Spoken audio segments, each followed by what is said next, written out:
Pearls were so last year.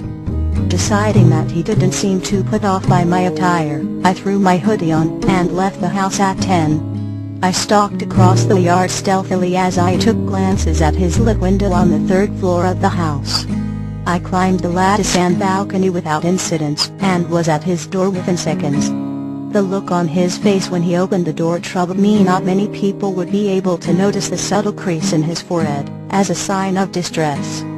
But I knew every inch of his face like the back of my hand, and that crease only appeared when he was recovering from a nightmare. And since I knew he hadn't had a nightmare in well over a month, I figured the crease was probably reserved for memories in general.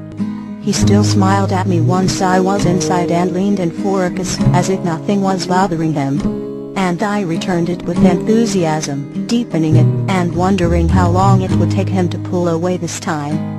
5 seconds of tongue? No groan. I smiled when he pulled back, resolving not to let his face bother me, especially when he was in such a troubled mood. He walked to the bed and flopped down into the center of it, where he had apparently been sketching. It was a new kind of night for us because I didn't bring him any food. He had eaten at my house for dinner, so there was really no point. Deciding to keep myself occupied while he sketched, I walked to the bookcase and pulled out a book I had been reading for the last week. He didn't look up from his drawing as I made my way over to him and removed my hoodie, grimacing at my scantily clad chest as I climbed up on the bed. While I was climbing up, I caught a brief glance at what he was sketching. His mother. I didn't want to sit beside him like I usually did. And not because I didn't want to, but because I wanted to give him privacy while he was drawing. It was such a personal and intimate craft for him. So instead, I sat Indian style a few feet away, opening my book and reading it silently. I studied him carefully by glancing up from my book as he sketched her. His brows were furrowed in complete concentration as he moved his hand back and forth on the page in silence. That same lock of hair was falling into his green eyes and swaying with every hard stroke of his pencil.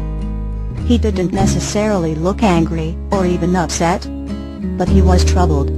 And it wasn't so much that he hadn't spoken one word since I walked in, or even that he hadn't looked up from the page once he began drawing. It was that crease in his forehead. I wanted to take my hand and smooth it over to get rid of it.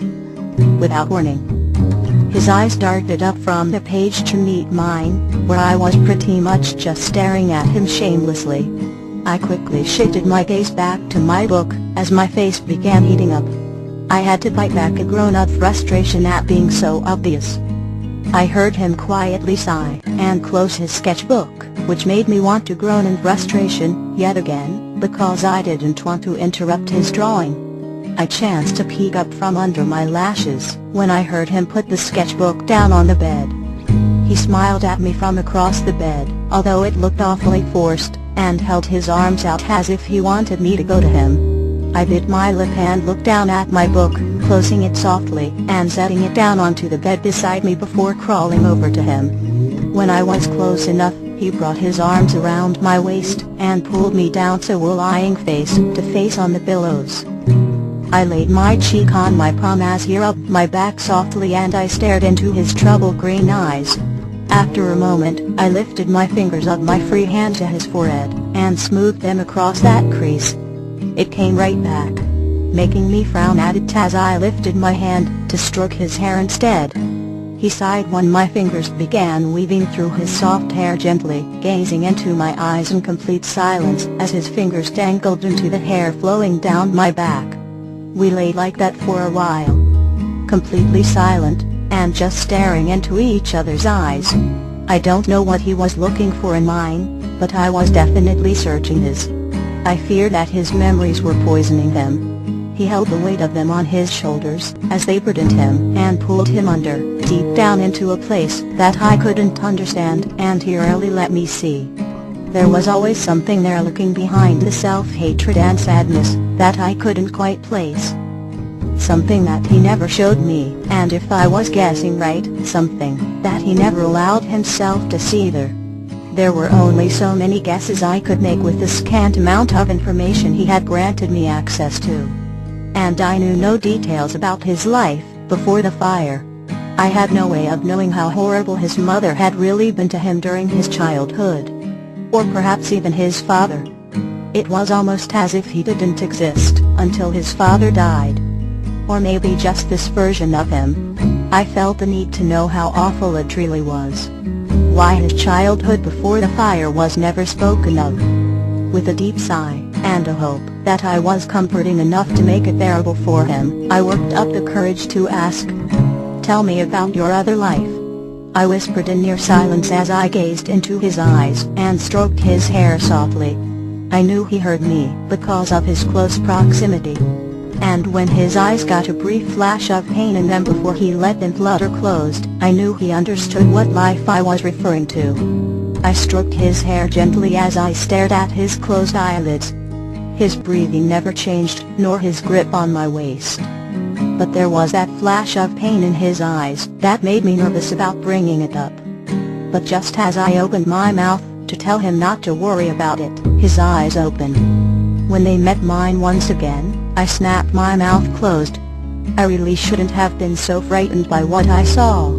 It was silly and absurd. But his eyes looked so alien. Like someone else's, as he gazed back into mine inches from my face. He didn't look angry, or upset, or even bitter or empty. He looked innocent.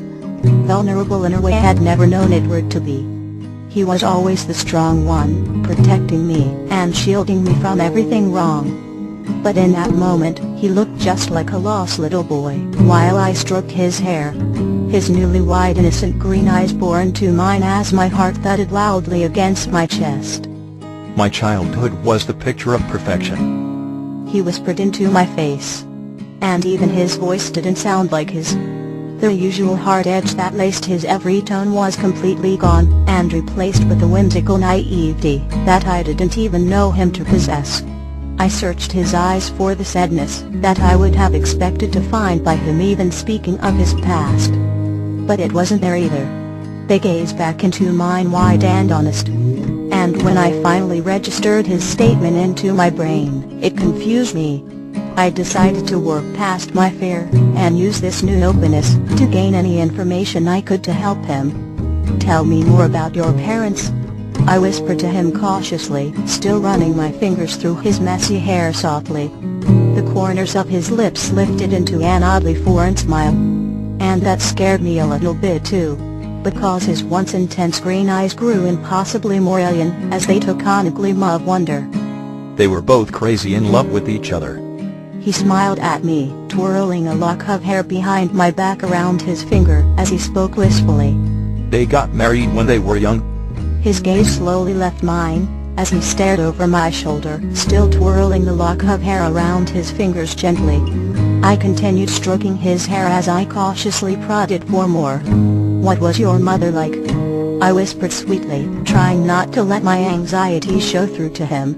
His smile grew wider as he stared off into space, appearing as though he was remembering something that made him quite happy, and making me instinctively smile back at his face. "She used to have a huge garden in the backyard," he whispered quietly, dropping my lock of hair, only to pick it back up and begin twirling it again. "She'd let me help her dig holes in the summer." He let out one almost silent chuckle. "I'd always get my best clothes muddy." He lightly shook his head, never breaking his